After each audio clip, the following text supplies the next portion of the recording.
Welcome to the deep dive. This is where we try to crack open some pretty dense topics and, pull out the really interesting insights from there. Yeah, get right to the core. Exactly. So today we're unearthing something, foundational for education, but maybe a bit overlooked sometimes. What's that? The role of school managers. Specifically, how critical they are in creating an effective learning environment. Ah, right. That is crucial. And we're basing this deep dive on some material called Detailed Learning Notes, School as an Organization. Okay, got it. And our mission here really is to sort of peel back the layers for you so you can really grasp how effective leadership, how it transforms a school. Transforms it from just like a building with classroom. Right, into a genuinely high-achieving organization, one that's totally focused on student success. We're looking for those levers. The things that make the big difference. It's interesting, isn't it? Because you often think, a great school, that's just great teachers. End of story. That's the common thought.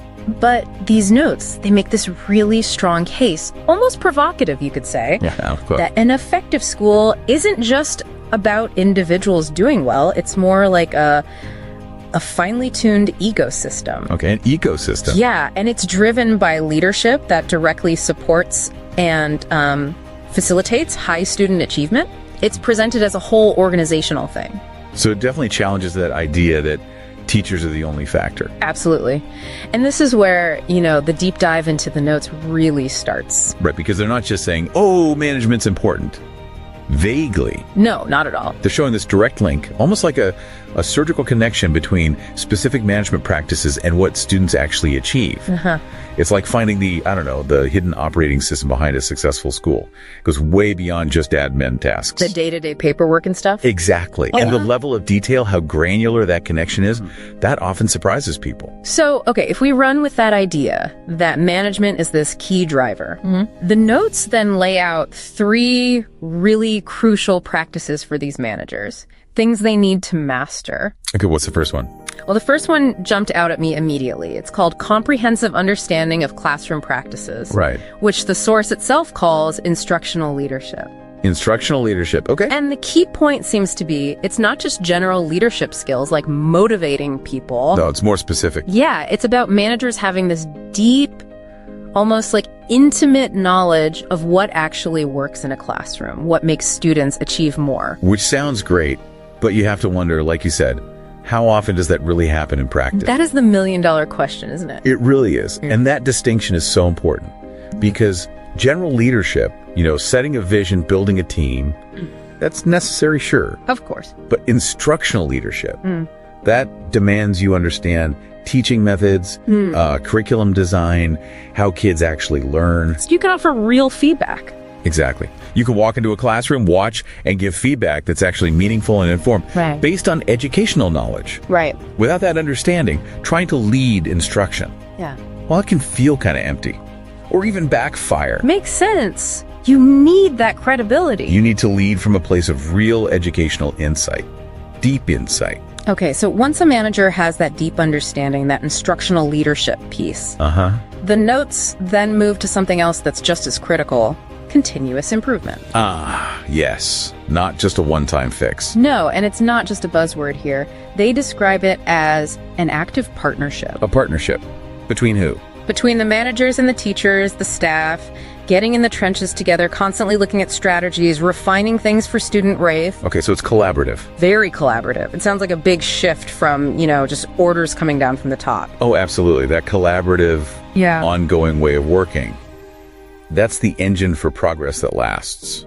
Sustainable progress. It's not about sending down memos. It's about building a culture, where everyone feels like they're part of this shared journey, always improving. Teachers, admin, everyone. Everyone, from the brand new teacher to the principal. That's how you get real, lasting change. Not just quick fixes. It's a loop. Constant learning and refining. Okay, so we have instructional leadership, continuous improvement. What's the third pillar? Good question. It's providing necessary support, which sounds maybe obvious, but the notes dig into what that means. And what does it mean? Well, think of it as really empowering your staff, giving them what they need to be great. So Resources. Yeah. Materials. Yes, access to the best materials, definitely. But also things like high-quality professional development. And crucially, creating an environment where teachers feel genuinely supported and valued. That's supportive culture again. Exactly. Without that foundation, even the best instructional ideas might just fizzle out. You hit a wall. That makes perfect sense. That support, it's what enables staff to actually use those sound curriculum and instructional practices we were talking about. Right. It makes it possible. It clears away obstacles, lets teachers innovate, and, lets them focus on teaching and learning. Their main job. Their core mission. Yeah. But this brings up a really interesting point, the notes, a kind of central question. Which is? To what extent can or should school managers actually make decisions about teaching? About the educational programs themselves. The autonomy question. That balance seems incredibly tricky. It is. Because managers obviously have to work within, district policies, broader guidelines. Sure, there are constraints. But these notes seem to undo that the really effective leaders, they need a degree of autonomy. Autonomy to do what? To choose and implement programs that they judge will best serve their specific students in their school community. So it requires real professional judgment? Immense judgment, yeah. To figure out what fits their unique context, not just applying some generic one-size-fits-all solution. Tailoring it to their kids, their community needs. Exactly. So, okay, let's try and pull this all together for you, our listener. Yeah, the key takeaways. It seems like truly effective schools depend heavily on managers who do three things well.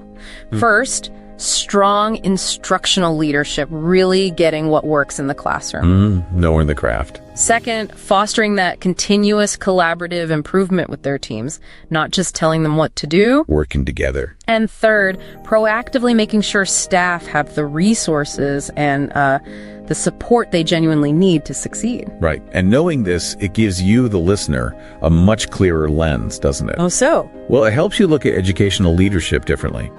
You see how much thoughtful, informed management really impacts the school's overall effectiveness. And ultimately, the learning and the futures of the students in that school. It's profound, really. It really is. So maybe here's a final thought for you to consider. How much do those daily decisions a school manager makes?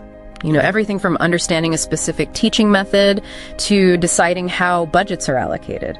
How much do those things truly shape the trajectory of a student's life? That's a powerful question to leave people with. Really makes you think.